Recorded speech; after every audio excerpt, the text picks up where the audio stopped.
সন্তানের জন্য বাবার লেখা অসাধারণ এক চিঠি। প্রিয় সন্তান, আমি তোমাকে 3টি কারণে এই চিঠিটি লিখছি। 1. জীবন, ভাগ্য এবং দুর্ঘটনার কোনো নিশ্চয়তা নেই। কেউ জানে না সে কতদিন বাঁচবে। 2. আমি তোমার বাবা। যদি আমি তোমাকে এই কথাগুলো না বলি, অন্য কেউ বলবে না। 3. যা লিখলাম তা আমার নিজের ব্যক্তিগত তিক্ত অভিজ্ঞতা। এটা হয়তো তোমাকে অনেক অপ্রয়োজনীয় কষ্ট থেকে রক্ষা করতে পারে। জীবনে চলার পথে এগুলো মনে রাখার চেষ্টা করো। 1.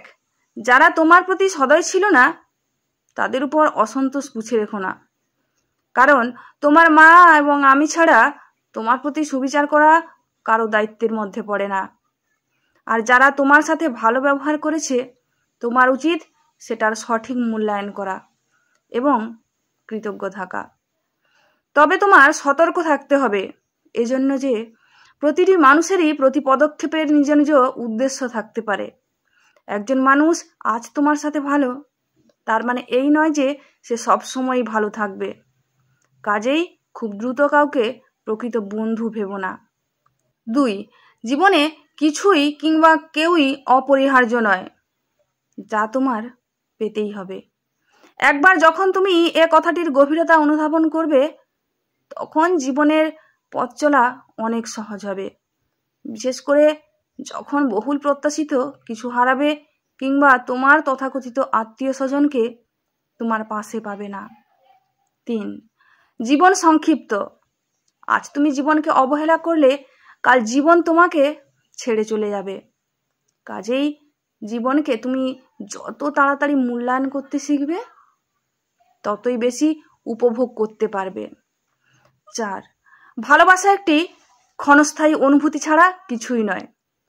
মানুষের মেজাজ আর সময়ের সাথে সাথে এই অনুভূতি বিবর্ণ হবে। যদি তোমার তথাকথিত কাছের মানুষ তোমাকে ছেড়ে চলে যায়, ধৈর্য ধরো। সময় তোমার সব ব্যথা বিষণ্ণতা মুছিয়ে দেবে। কখনো প্রেম ভালোবাসার মিষ্টতা এবং সৌন্দর্যকে নিয়ে বাড়াবাড়ি করবে না। আবার ভালোবাসা হারিয়ে বিষণ্ণতায়ও অতিরঞ্জিত হবে না। 5. অনেক সফল লোক আছেন যাদের হয়তো উচ্চশিক্ষা ছিল না। এর অর্থ এই নয় যে তুমিও কঠোর পরিশ্রম বা শিক্ষালাভ ছাড়াই সফল হতে পারবে। তুমি যতটুকু জ্ঞান অর্জন করো না কেন, তাই হলো তোমার জীবনের অস্ত্র। কেউ ছেঁড়া কাঁথা থেকে লাখ টাকার অধিকারী হতেই পারে, তবে এজন্য তাকে অবশ্যই পরিশ্রম করতে হবে। 6. আমি আশা করি না যে আমার বার্ধক্যে তুমি আমাকে আর্থিক সহায়তা দিবে। আবার আমিও তোমার সারা জীবন ধরে তোমাকে অর্থ সহায়তা দিয়ে যাব না। যখনই তুমি প্রাপ্তবয়স্ক হবে, তখনই বাবা হিসেবে আমার অর্থ সহায়তা দেবার দিন শেষ। তারপর তোমাকেই সিদ্ধান্ত নিতে হবে, তুমি পাবলিক পরিবহনে যাতায়াত করবে নাকি নিজস্ব লিমুনি ঝাঁকাবে, গরিব থাকবে নাকি ধনী হবে। 7. তুমি তোমার কথার মর্যাদা রাখবে, কিন্তু অন্যদের কাছে তা আশা করো না। মানুষের সাথে ভালো আচরণ করবে, তবে অন্যরা তোমার সাথে ভালো থাকবে তা প্রত্যাশা করবে না। যদি তুমি এটি না বুঝতে পারো, তবে শুধু অপ্রয়োজনীয় যন্ত্রণাই পাবে। 8. আমি অনেক বছর ধরে লটারি কিনেছি, কিন্তু কখনো কোনো পুরস্কার পাইনি। তার মানে হলো এই যে যদি তুমি সমৃদ্ধি চাও, তবে কঠোর পরিশ্রম করতে হবে। বিনামূল্যে কোথাও কিচ্ছু জুটবে না। 9.